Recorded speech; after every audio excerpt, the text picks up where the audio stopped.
안녕하세요, 지메입니다. 오늘 할 내용은 경매물건 분석 주거 게시판에 있는 느낌이 쏴한 감정가입니다. 느낌이 쏴한 감정가. 감정평가된 금액을 보고 느낌이 싸할 때가 있습니다. 이 물건을 보시면 부천시 소사구에 나와 있는 연립인데요. 감정가가 1억 2천인데 유찰이 되어서 5,880만원까지 떨어졌습니다. 자, 이런 감정평가 금액을 좀 보셔야 됩니다. 감정가라는 거는 시세와는 정말 다른 금액이거든요. 이거를 항상 생각해야 됩니다. 감정가는 감정가다. 감정가는 감정가일 뿐이다. 시세와는 완전히 다르다. 보통이라고 물어본다면 이게 자꾸 착각을 하게 됩니다. 보통 시세하고 별 차이가 없다. 아파트 같은 경우를 보시면, 거래가 자주 되는 아파트 같은 경우를 보면 시세와 감정평가 금액이 많이 차이는 없거든요. 그래서 물어본다면 보통 비슷하다라는 생각을 하게 되면 자꾸 이 생각을 하게 돼서 이런 실수를 하게 됩니다. 감정가는 시세와 비슷하다. 그렇지 않거든요, 전혀. 그래서 감정평가 금액은 감정평가 금액일 뿐인 시세와는 완전히 다르다라는 걸 항상 주의해서 보셔야 됩니다. 자, 이 물건을 보시면요, 유찰이 많이 되어서 일단은 금액이 작다 보니까 되게 작으니까 할만하다, 괜찮네, 이거를 낙찰받아서 수리해서 팔면 괜찮지 않을까, 뭐 이런 느낌들이 들어올 때가 있습니다. 1.2억짜리 연립주택이 많이 유찰됐으니까요. 그런데 이 감정평가 금액에 대해서 어떻게 감정평가를 하는지 꼭 감정평가서를 보셔야 되거든요. 만약에 거래가 자주 되는 아파트가 있다, 있다고 한다면 감정평가를 할 때 이 실거래를 조회를 해서 실거래를 보고 비교 사례를 많이 합니다. 보통 비교를 하는 거죠. 감정평가 방식이 뭐 3가지 정도가 있는데, 그 중에서 가장 많이 사용하는 방식이 비교 사례를 합니다. 그래서 실거래가 많이 나와 있다면 이 물건과 비교를 해서 이 물건 대비 이 물건은 어느 정도 되니까 금액이 어느 정도 감정평가 금액이다 라고 이렇게 선정을 하게 되는 거죠. 근데 거래가 거의 없는 거는 어떻게 될까요? 거래가 거의 없다고 한다면, 오래된 과거의 정보를 가져오거나 또는 근처에 비슷하다고 보이는 그런 정보를 가져오게 됩니다.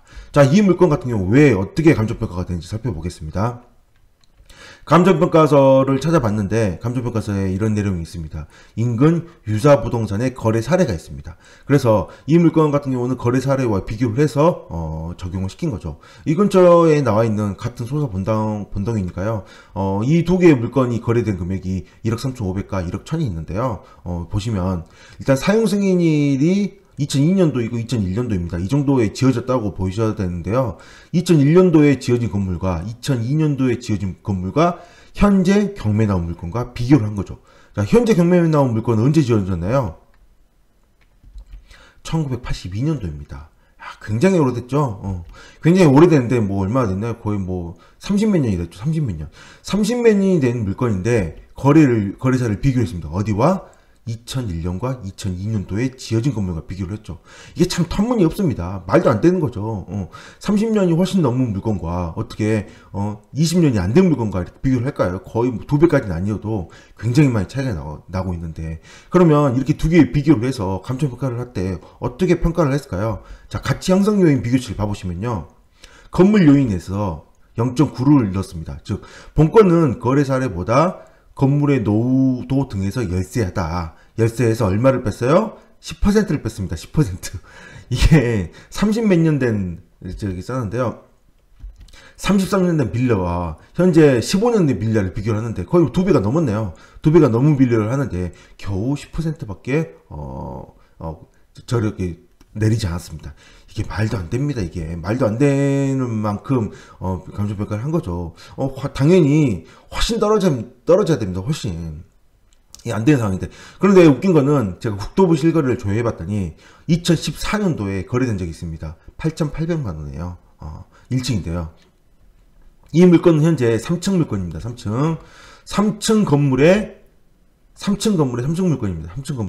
3층 건물에서 몇 층이 좋을까요? 3층 건물을 한다면 3층 건물을 한다면 당연히 2층이 좋겠죠. 2층이. 게다가 3층 물건과 비교를 한다면 3층보다는 1층이 낫죠.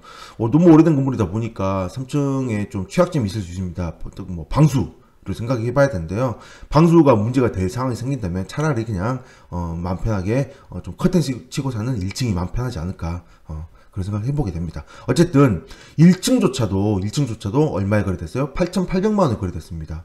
8,800만 원에 최근에 거래된 사례가 있음에도 불구하고 감정평가 시점은요. 감정평가를 할 때는 2001년, 2002년도에 근처, 이 물건이 아닌 근처의 다른 건물과 비교를 했다라는 거죠. 그래서 이렇게 감정평가가 굉장히 높게, 겨우 10% 감정을 해서 굉장히 높게 감정이 된 겁니다. 이 사실 8,800만 원에 거래된 실거래를 해서 이 물건을 8,800만 원에 감정평가를 했다면 어떻게 됐을까요? 당연히 8,800만 원에 감정이 되면 8,400만 원에 아무도 입찰을 하지 않아서 유찰이 되는 것은 어쩌면 너무나 당연한 거겠죠. 네. 그래서 이렇게 8,800만 원에 충분히 감정됐음에도 불구하고 1억 2천에 감정됨으로 인해서 이렇게 한 번 더 유찰이 되는 이런 상황이 생기므로 이게 시세와 전혀 다르므로 꼭 주의를 하셔야 된다는 겁니다. 게다가 등기부 보면 좀 특이한 상황이 하나 있습니다. 2010년도에 매매가 됐는데 거래가액이 1억 8천만 원입니다. 어마어마하죠. 여기에 실거래는 8,800만 원밖에 안 되는데 불구하고 이 물건의 2010년도 거래가는 1억 8천만 원. 이게 말도 안 되죠. 게다가 이 감정평가 그 거래가액을 할 때 근저당을 바로 설정했는데요. 근저당을 1억 5,600만 원, 채권 최고의 1억 5,600만 원을 잡았습니다. 1억 4천만 원 정도 대출을 받은 걸로 보이는데요. 1억 4천? 1억 4천이나 좀 더 적었으려나? 어쨌든 대출을 받은 걸로 보이는데 대출 받은 곳이 바로 전라북도 전주입니다. 이 물건은 어딘데요? 부천인데요. 경기도 부천인데요. 굉장히 멀리까지 가서 대출을 받았습니다. 잘 모르는 것으로 이 거래가액이 높음으로 인해서 대출을 굉장히 많이 받은 굉장한 업계약서를 쓴 거죠. 이건 문제가 심각합니다. 이런 문제가 되면 당연히 이 신협이 대출해주면 안 되는 상황인데 굉장히 높은 대출을 해준 걸로 보입니다. 이거 문제가 심각해서 나중에는 이런 것들이 쌓여서 신협에 문제가 되지 않을까 싶은 생각을 합니다.